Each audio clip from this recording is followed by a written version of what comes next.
Welcome back, everyone. This week, we're shifting our focus from local enforcement disparities to the global drug trade and on domestic production. Specifically, we're going to focus on how cartels, trafficking networks, and synthetic drug labs shape U.S. policy enforcement. In today's lecture, we'll explore one of the most urgent drug issues facing our country, fentanyl. We'll focus on first how fentanyl enters the U.S., why it's becoming the dominant drug on the market, how cartels and smuggling operations have adapted, and finally, what enforcement and public health systems are doing to respond. Think of this as a supply chain problem. If earlier drug crises revolved around crops, like coca and opium, then today's fentanyl crisis revolves around chemistry, logistics, and rapid adaptation. Let's go ahead and dive in. Fentanyl isn't trafficked the way that earlier drug waves were. We're no longer talking about boatloads of cocaine or poppy fields that are hidden in the mountains. Fentanyl's potency means that tiny quantities can be incredibly valuable, so smugglers don't need volume. What they need is concealment. I have a few key facts for you today. Over 90% of fentanyl seized at the southwest border is found at legal ports of entry, places like San Ysidro, El Paso, and Laredo. Personal vehicles and commercial trucks are often used as common methods of smuggling. Hidden compartments, gas tanks, spare tires, these are all familiar smuggling techniques, but now they're being used for very small packages of fentanyl. The United States Postal Service and international parcel carriers have also become trafficking routes. Small quantities of powdered fentanyl can be mailed, sometimes under the radar of the screening systems. Traffickers are increasingly reliant on legitimate shipping infrastructure, exploiting gaps in oversight between customs, private shippers, and digital marketplaces. So why does it matter to us? Traditional interdiction strategies, meaning patrolling open terrain, trafficking human smugglers on foot, that's not going to match this threat. Most fentanyl is entering through regular infrastructure that we rely on for commerce and for travel. The challenge now isn't finding the trail, it's filtering an ocean of vehicles, cargo, and mail with limited inspection capacity. Cartels are economic entities as much as they are criminal ones.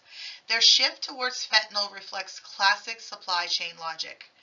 Greater efficiency, higher returns, lower risk. Let's break this down. In terms of potency, 1 kilogram of fentanyl contains up to 500,000 lethal doses. That's vastly more compact and profitable than heroin or meth, which require larger shipments and more storage space. In terms of flexibility, fentanyl is made inside labs. No planting, harvesting, or seasonal variation required. Labs can operate year-round and move easily when they're compromised. Global sourcing also plays a key role. Chinese and Indian chemical companies manufacture precursor chemicals, some regulated, some not, and ship them in bulk. These chemicals aren't illegal by default, which makes traffickers' legal space kind of gray, gives them this gray area to operate. In terms of speed and scalability, once the precursors arrive in Mexico, they can be turned into fentanyl in small, rapidly set up labs. This cuts down on production time and allows traffickers to quickly respond to market shifts or to enforcement actions. So let's talk about why the cartels actually prefer fentanyl.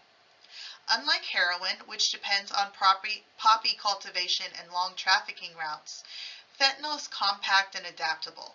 This means it's easier to hide in legitimate shipping flows and significantly harder for law enforcement to intercept at scale. So how has the U.S. government responded? Law enforcement agencies have increased their scanning technology at checkpoint borders. There's more inspection of packages and commercial vehicles as well.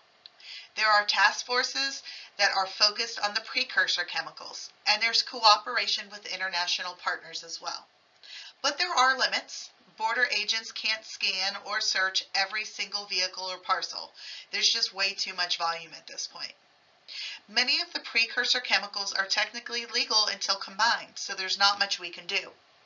And even when labs are shut down, new ones are opening very quickly. This is what we might call a whack-a-mole type of problem, meaning we shut down one operation and another replaces it in a different location or using a slightly different formula. Enforcement has improved, but it hasn't caught up to the speed and adaptivity of the synthetic trafficking situations. One of the most tragic aspects of the fentanyl crisis is how often users don't know what they're taking. Here's how it happens. Fentanyl is pressed into a fake prescription pill. Often it's stamped to look like oxycodone, Xanax, or even Adderall. These pills are sold on the street and through social media. They're often mixed into heroin or methamphetamine to increase potency and addictiveness, but this is rarely disclosed to the customer. In some cases, it even contaminates cocaine. That's led to overdoses among occasional users or partygoers who have no opioid tolerance whatsoever. This kind of adulteration is driven by profit, not by a specific intent to harm. Dealers want a stronger product that brings customers back. But with fentanyl, the line between potency and fatality is razor thin. 2 milligrams can kill a non-tolerant person. This is why enforcement alone isn't enough. You can't arrest your way out of a market where the customer has no idea what they're buying. This is why harm reduction tools like fentanyl test strips, Narcan availability, and drug education have become critical. But those tools are controversial as well in some jurisdictions, and not always are they supported by state law or local funding. This leaves users relying on street rumors and word of mouth to gauge whether they're taking a substance that might be deadly in nature. And in that kind of market, mistakes are inevitable and they're often fatal. To wrap up, fentanyl is not just a border issue, it's a supply chain issue. It's trafficked through legal crossings, it's manufactured in small labs, and it's disguised as everything from street heroin to prescription meds.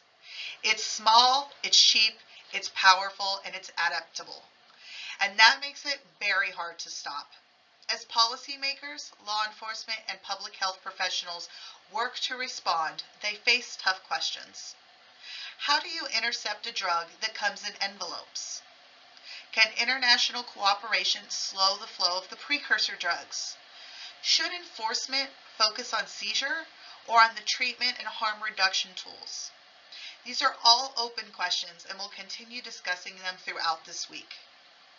Next, we'll turn to domestic drug production and explore the rise of methamphetamine labs in rural America and the very different enforcement challenges that they pose.